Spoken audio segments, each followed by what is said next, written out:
Hi, I'm Lena, and welcome to Super Data JP, the channel where we turn Japan's real estate and cost of living numbers into answers you can actually use.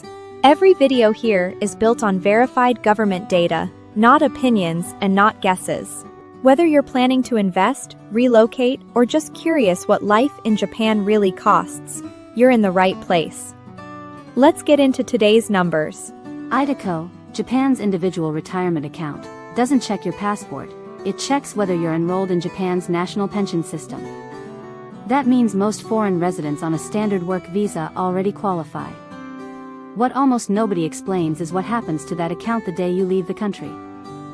First video in a new series on money mechanics for foreign residents, retirement accounts, remittances, and crypto tax. iDeCo is the one most people either ignore entirely or misunderstand. Being enrolled in Japan's national pension system, not your nationality, is what determines eligibility. Anyone enrolled through employment, ages 20 to 65, qualifies regardless of passport. The one real requirement is a registered address in Japan, Juminhyo. Live outside Japan without that registered address, and you can't enroll in the first place.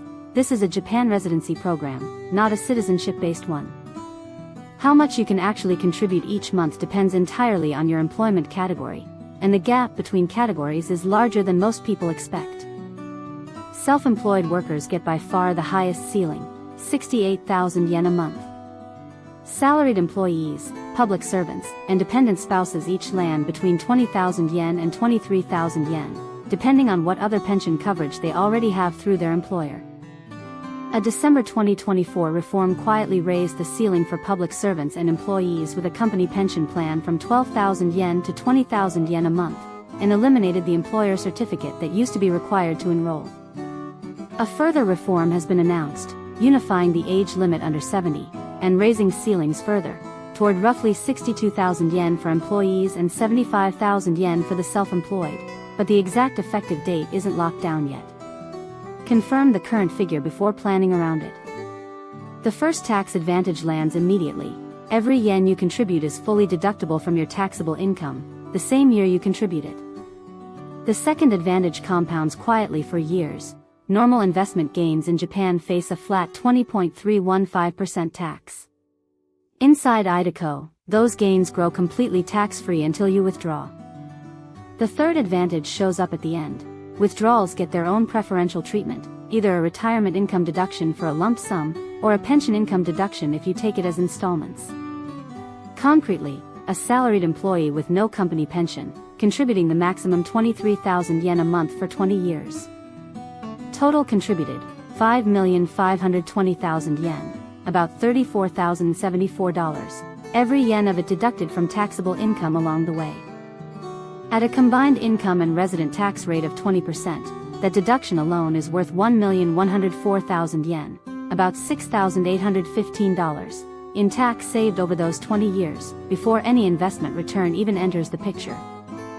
Invested at an illustrative 3% average annual return, that same money grows to roughly 7,416,223 yen, about $45,779, with 1,896,223 yen of that being pure investment gains. Outside iDeCo, gains like that would owe roughly 385,218 yen, about $2,378, in capital gains tax. Inside iDeCo, that tax simply doesn't apply. Take it as a lump sum at withdrawal, and the retirement income deduction for 20 years of contributions works out to 8 million yen, comfortably larger than the whole account. Taxable amount on withdrawal, 0 yen. The entire balance can come out completely tax-free. That tax-free lump sum isn't available whenever you want it, though. When you can actually start withdrawing depends on how many years you've been contributing by age 60. 10 or more years of contribution history unlocks withdrawals starting exactly at 60. Fall short of that, and the earliest withdrawal age slides later, all the way to 65 for less than 2 years of history. On the other end, you don't have to take it all at 60 either. You can delay receiving iDeCo funds all the way up to age 75. Here's the part that actually matters if you're a foreign resident who might eventually leave Japan. Your account doesn't close when you do, and it doesn't hand your money back either. The moment you deregister your Japanese address, you lose the national pension enrollment that made you eligible in the first place, and new contributions stop immediately. There's one narrow exception: voluntarily continuing national pension enrollment from abroad, available since a May 2022 reform. Skip that step, and you simply stop contributing while whatever you've already built keeps investing on its own. What you can't easily do is cash out. A Dattai Ichijikan, lump sum withdrawal, exists on paper, but the requirements are narrow enough that leaving Japan alone almost never qualifies. Your balance generally stays locked until the age rules we just covered, whether you're still in Japan or not. A recent pension reform law makes this even tighter for anyone who departs while still holding a valid re-entry permit, blocking a lump sum claim for as long as that permit stays valid. One more trap, specifically for US citizens and green card holders: mutual funds held inside iDeCo can be classified as PFICs under US tax law, triggering complex IRS reporting for US citizens and green card holders. If that applies to you, get advice before you start contributing, not after. Enrollment itself doesn't run through your employer. You choose your own operating institution directly, usually a bank or brokerage, and apply straight to them.